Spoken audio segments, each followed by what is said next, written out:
The Russian army keeps trying to attack Lysychansk and Severodonetsk. They hit the cities almost non-stop. 12 people were killed in Severodonetsk over the past day, and more than 60 houses were damaged in the region. However, the assault on Severodonetsk was unsuccessful. The Russians suffered losses in personnel and withdrew, according to regional reports. It was also possible to evacuate 38 people from the hot spots. The police of the Luhansk region managed to go to Bilogorivka and pick up 8 people today. Residents of Lysychansk and Severodonetsk also departed, including 12 people who decided to leave the school that was shelled in Severodonetsk in the morning. Those who decided not to evacuate were moved to other shelters in the city. In total, 38 people were evacuated, including 12 children. Serhiy Haidai, head of the Luhansk Regional Military Administration.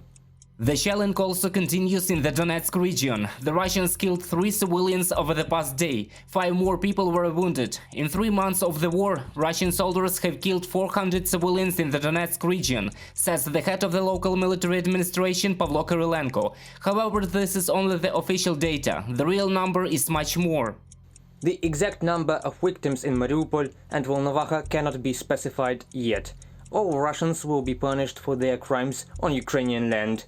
Pavlo Kyrylenko, head of the Donetsk Regional Military Administration.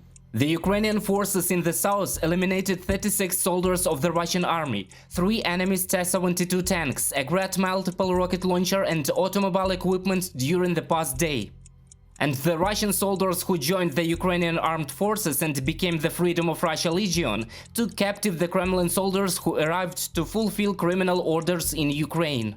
The Russian occupiers launched a number of missiles at the Odesa region the day before. According to preliminary information, there were no casualties. However, the enemy shell hit one of the infrastructure facilities. The rockets hit where they hit.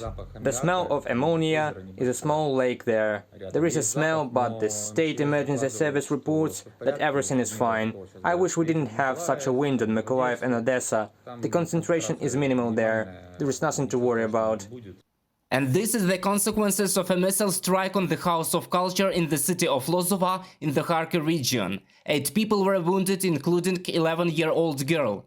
The enemy fired 3 missiles at the region. 2 were successfully shot down, said the head of the Kharkiv Regional Military Administration Oleg Synehubo, but 1 hit the target. This caused a fire in the building. Rescuers quickly extinguished it. The explosion also damaged the multi-story buildings nearby. The Russian occupiers have damaged 30% of residential buildings in Kharkiv since the beginning of hostilities.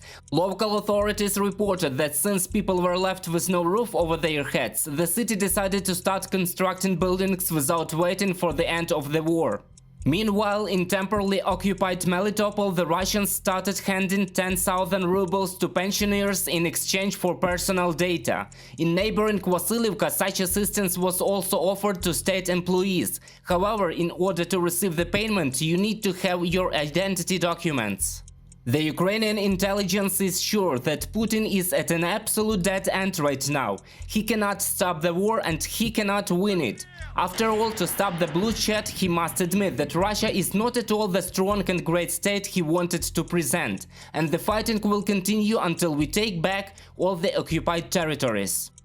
I don't know any borders other than those of 1991. Who can force Ukraine to freeze the conflict? This is a war of all Ukrainians.